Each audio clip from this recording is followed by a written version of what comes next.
What up, everybody? This is Big Elbow chilling with a special guest, Mr. Latino Heat himself, Eddie Guerrero.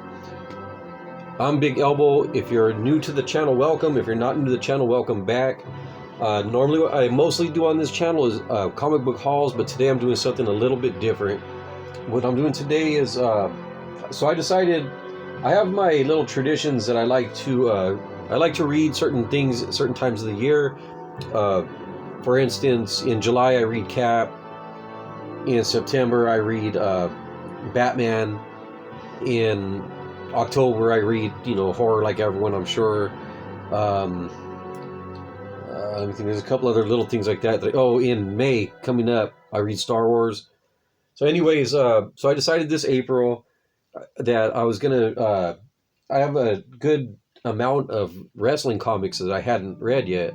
So I figure April is going to be... I'm going to start reading wrestling comics in April.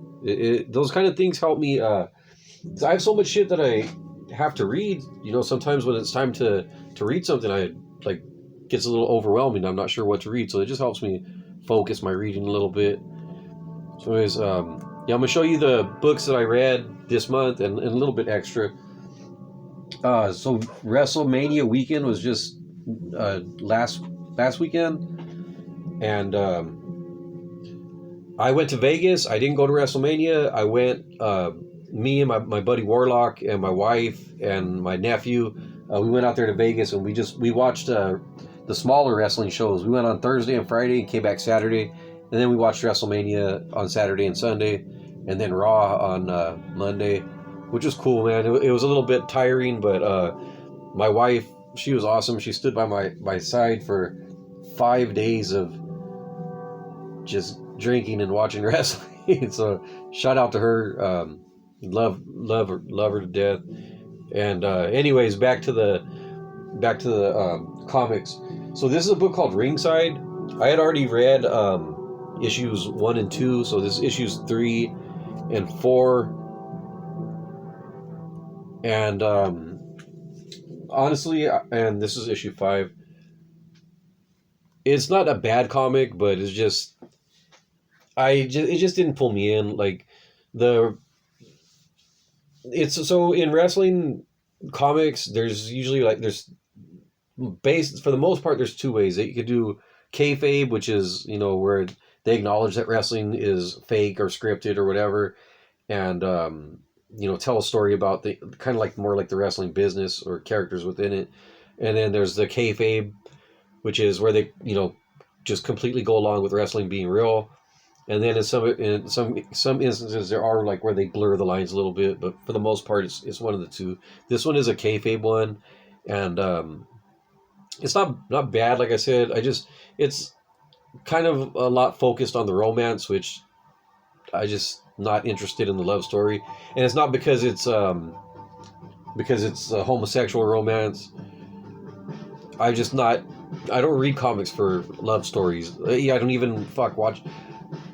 I'm living a better love story than they can give me in a movie or a comic. Feel free to steal that line next time you don't want to watch a shitty romantic comedy with your girlfriend. But yeah, that's not really what I look for in my comics. And the art wasn't that great to, so I'll probably gonna get rid of these. But it's not a bad comic, just I wasn't too into it. This one is called Crimson Cage, and I just got this one not too long ago. If you watched a recent video, I probably showed it. And this one is pretty cool. This one is definitely kayfabe style, and that's a Diodato cover, but the Alex Cormack art on the interiors is pretty cool. But yeah, I like this one. I'll try not to give too much spoilers, but so there's a regional wrestler who's the main guy in his small territory. This guy's the Ric Flair guy that he comes to town. Anyways, he before their match, they spend the night hanging out together, and he tells him some shit. He believes him. Anyways, it's a good start. Hopefully I can find the rest of these and maybe next April I can finish it. I only got the first issue. I got it out of a dollar bin because I didn't know if I was going to like it or not. So I figured good way to find out. But now that I know I like it, I'll get the other issues. But yeah, there's a major, what they call in wrestling, a rib in there. This one is called The Nail. And this is pretty cool because it's like, this is more of a kayfabe in that they admit, they acknowledge that wrestling is scripted or whatever, but, you know, wrestling, of course, is fake, but vampires, zombies, fucking monsters, all that shit is real, you know? Which is kind of funny, but awesome Nat Jones art. I think this is actually a Bisley cover, though. You know what I always say on this channel, nobody beats the Biz. But yeah, look at this. Check out some of this art.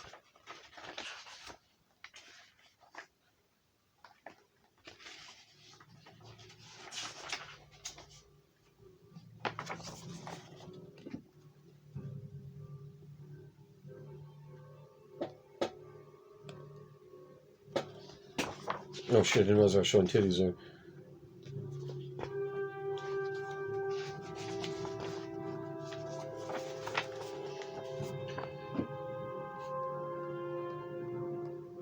Yeah, if you guys aren't familiar with Nat Jones, he's pretty fucking bad. I'm kind of drawing a blank on what else he's drawn. But, yeah, he's dope, man.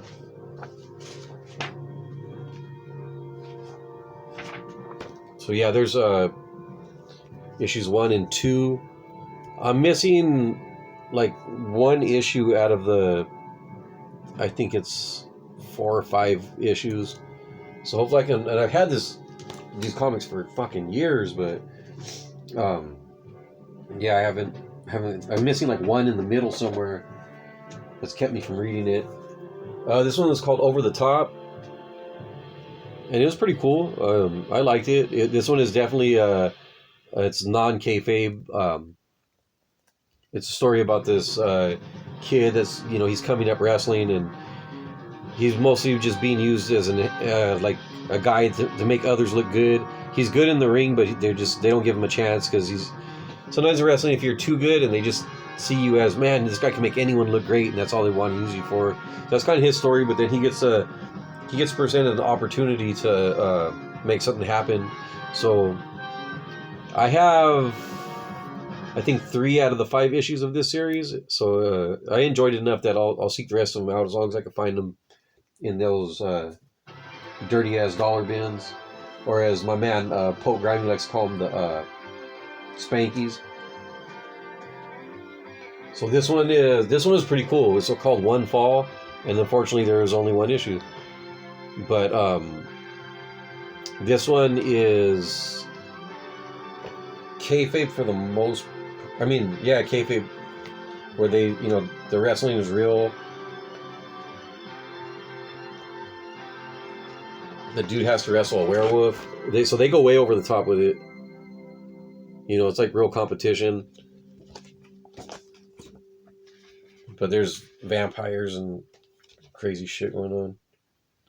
Like he has a death match with the werewolf that's a literal death match. But this guy has I guess I don't want to give away too many spoilers. But yeah, this is cool. Like, it's too bad there's not more issues of this. I get so this is the artist that drew it, and I enjoy it.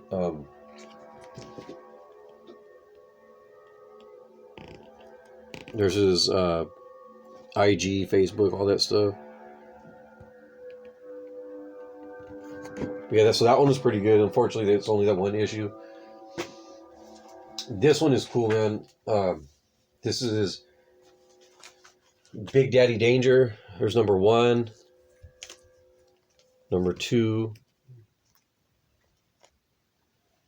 number 3, and number 4. And this is by Adam Polina is actually drawing and writing it. Adam Polina is a guy that me and my man, Mr. Rig, Big Rig, shout out to my man Rigor Mortis. We've talked about this guy before, and you know, he has a lot of different styles.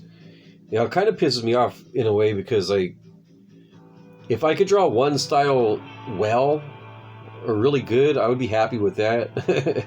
But and if you're able to draw all these different styles good, you know, I'm just kind of jealous of that.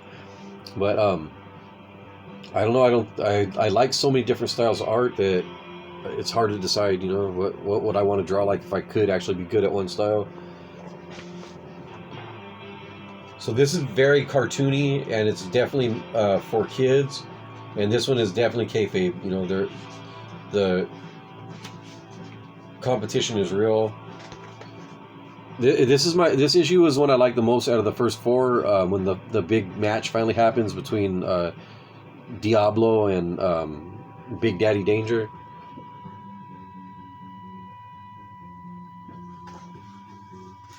But yeah, man, he gets down on this style, like just way over the top. Not much detail, just good shapes and action, a lot of motion, good wrestling.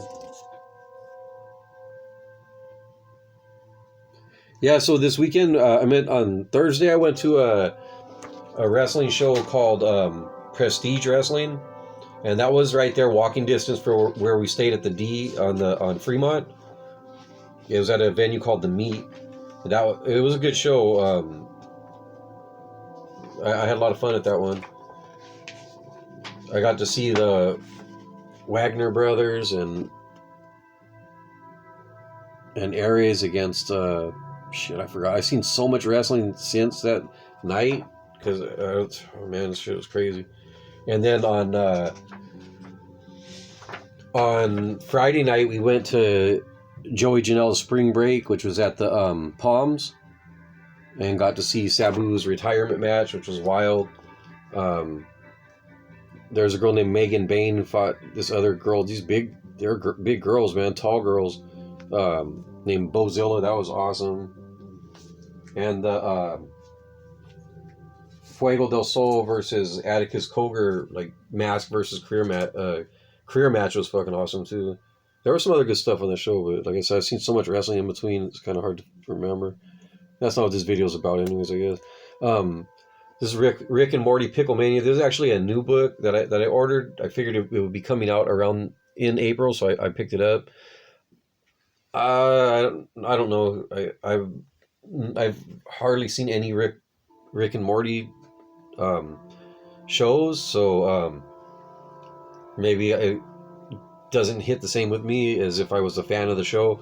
I have seen like one or two episodes that I thought were pretty damn funny, but this one was just it was all right. It didn't get a lot of laughs out of me, but it's I mean, it's still going now, but I didn't order any more issues than this, and I don't regret that. It was just I maybe if I find them in the dollar bin, I'll pick them up.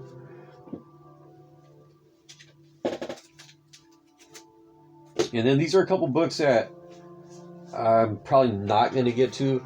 And I still have a stack I didn't even get into the WWE books. So I'll save those for next year. But this is an anthology that I bought. I bought it at they did a little Comic-Con at a brewery in Berkeley, California.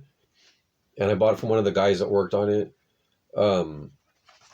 Yeah, they're all short stories, wrestling. All of them, they take all kinds of, like, some of them are kayfabe, some of them aren't, some of them hit, some of them miss. I got about this deep into the book where the marker's at. I'll probably get to the rest of it next April. I only got a week left of April, I guess. So I might read a couple more stories out of there. But this one, like I said, some hit, some miss. This one is fucking awesome.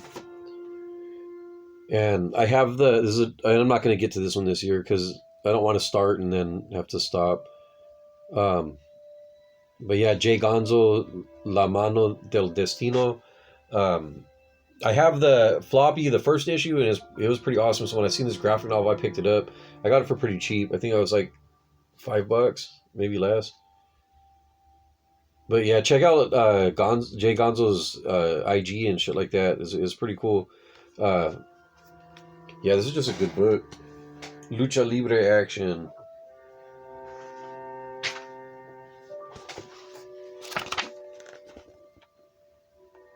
Great coloring on this book, also.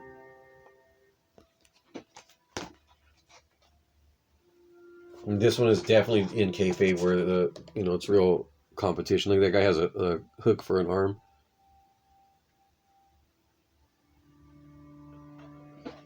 So yeah, hopefully I'll get to that one next April. Maybe I'll start on it this. Maybe I'll just reread the first issue that I already read. But yeah, this is a fucking. From what I read so far, is a great book. And even if you're into it for the drawing, it's worth checking out.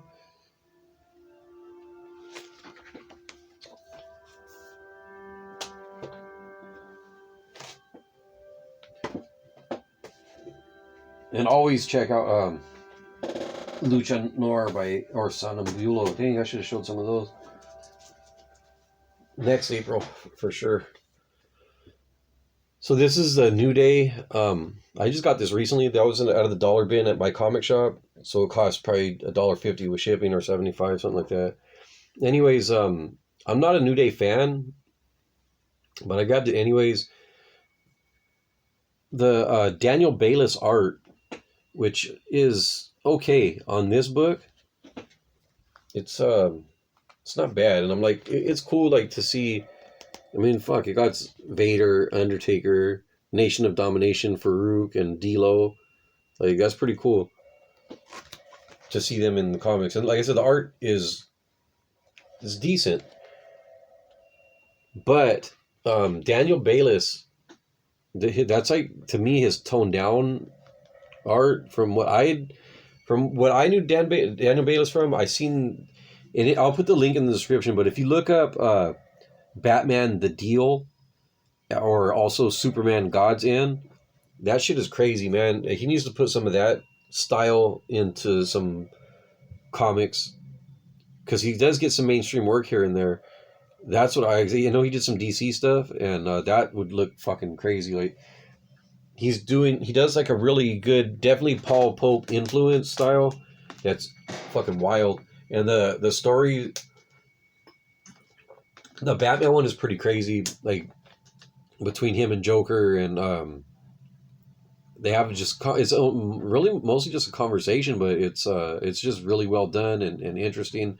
They get into some really wild shit, talking about Joker's like telling Batman, that they had made a deal, and Batman, like, he's like, you really don't remember, and they get in some tripped out discussion where Joker's telling him that, talking about, I think we were married in a past life, and just, not even that, is like, I think I was your wife in a past life, or something crazy like that.